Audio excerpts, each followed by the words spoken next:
The Bears' nightmare might just be beginning. A legendary running back from the AFC North could bolster Chicago's worst rival while our general manager stands by. Meanwhile, the team's highest paid player is showing signs we've never seen before. Could this be enough to justify his hefty contract? And for the final bombshell, 2 rookies completely overlooked in the draft might snatch spots from established veterans in a critical position. Decision time is fast approaching, and what unfolds in the coming weeks could sink our season before it even kicks off. Don't you dare miss these exclusive details.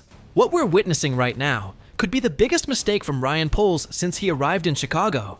An elite running back and 4-time Pro Bowl player available on the market, and the Bears are looking the other way? Seriously.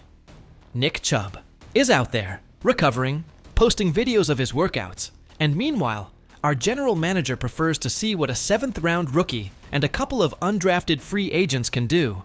You know what's truly worrying? It's not just that the Bears aren't signing Chubb, it's the fact that the damn Packers might do it. Can you imagine having to face that beast running behind that offensive line twice a year? They already have. Josh Jacobs, who carried a massive workload last season, participating in 62% of the running plays. And now they might add Chubb. Let me tell you this, it would be a nightmare for our defense. Reports from Pro Football Network are already suggesting that Green Bay is the ideal destination for Chubb. And let's be honest, if money is the deciding factor, there's no competition. The Bears have a measly $4 million in effective cap space, while the Packers have $31 million. Are we really going to let our historic rivals strengthen like this? Yes, I understand the concerns. Chubb turns 30 in December. He's coming off a terrible knee injury and only had 102 plays last season with an average of 3.3 yards per carry. He also suffered a foot fracture at the end of the year. But let me ask, how many times have we seen veteran running backs fully recover after the first year post-ACL injury? Meanwhile, Poles keeps talking on the radio about giving a chance to what we already have on the team. Kyle Monangai, Deion Hankins, Ian. Wheeler coming back from his own torn ACL. I think it's way too risky for a team that needs to establish a solid running game to support the development of its rookie quarterback. Do we really want to be on the field, trying to stop Nick Chubb twice a year, instead of having him on our audio side? Let me tell you this clearly. If that man regains even 80% of his former form, and does so wearing green and gold, we are going to bitterly regret it. Boy, do we need good news about Montez Sweat? The man with the biggest contract on the team is finally showing signs of life after a completely disappointing 2024 season. And it's not just me saying it, it's Ryan Poles himself who's hyping it up. I don't think there's anyone in this building working as hard as Montez Sweat right now, said Poles on ESPN 1000. He's lifting weights, getting stronger, getting in shape. He's focused like I've never seen him before. It's about time, because after paying a fortune for him, the 5.5 sacks in 16 games last season were simply unacceptable. How do we go from 12.5 sacks, including 6 point, the 0 in just 9 games with the Bears in 2023, to that mediocre production? Let me tell you this. Double blocks and chips are part of the game for any elite pass rusher. And if we're paying him like one, he needs to produce like one. Now could Dennis Allen be the answer to reviving Sweat? That's the big question. Allen brings an interesting track record. In the past 3 seasons, his defense had 13 different players achieving 4.0 plus sacks in a season. This suggests a scheme where all players have the opportunity to pressure the quarterback, not just the main star. With the additions of Dio Odeyingbo, Grady Jarrett, and rookie Shamar Turner, along with Gervon Dexter, Allen will have many pieces to confuse opposing offenses. I ask you, will that be enough for Sweat to return to dominance? Because we need that man to play like the beast he was when we acquired him. The reality is simple.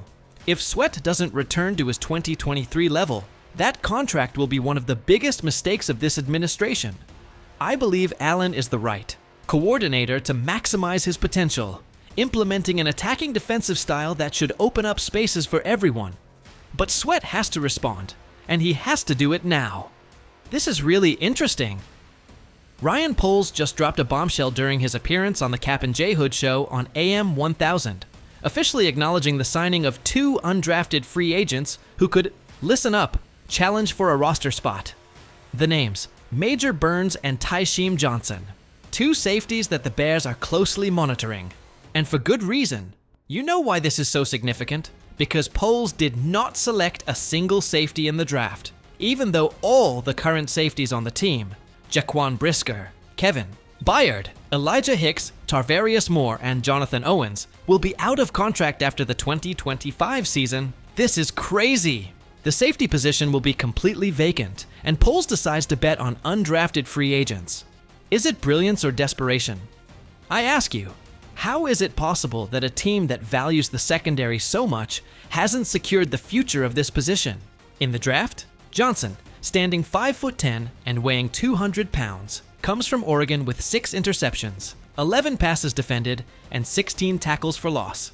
He started his career in Mississippi before transferring.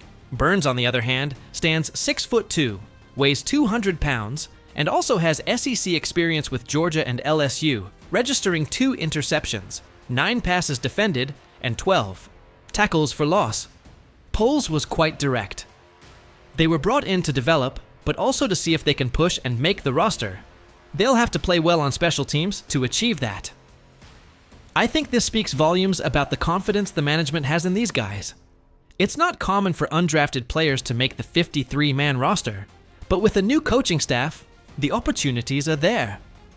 Remember that in Matt Eberflus's first year, Jack Sanborn, Jalen Jones, and Jake Tongs made it. The most revealing thing was hearing Poles admit they were aware that was a group we needed to keep an eye on. Referring to the safety position, they were looking for that sweet spot in the draft, but ultimately decided they could develop some guys and complement with next year's free agency process. Let me tell you this bluntly. If one of these guys ends up being a starter in the future, Ryan Poles will look like a genius. If none pan out and we lose our current safeties to free agency, we'll be in serious trouble next year.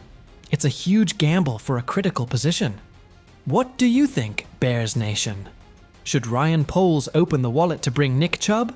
Or is he doing the right thing by avoiding spending on a veteran running back coming off an injury? The rivalry with the Packers has always been fierce, but imagine having to face that train on the defensive line twice a year. And what about Montez Sweat? Do you think Dennis Allen will bring out the best in him? Or will we continue paying a star contract for mediocre production? I need to know what you think about his potential under this new defensive scheme. Regarding these undrafted rookie safeties, is it a masterstroke or negligence not to have secured the position in the draft? The secondary could be completely empty after this season. This is your team, Bears family, and your opinion matters. Leave your comments below, and let's discuss these critical situations for the future of our franchise. If you liked this analysis and want more exclusive content about the Chicago Bears, don't forget to subscribe to the channel and activate notifications. Remember, you are the best fans in the NFL, and together we will bring the Bears back to the top. See you in the next video.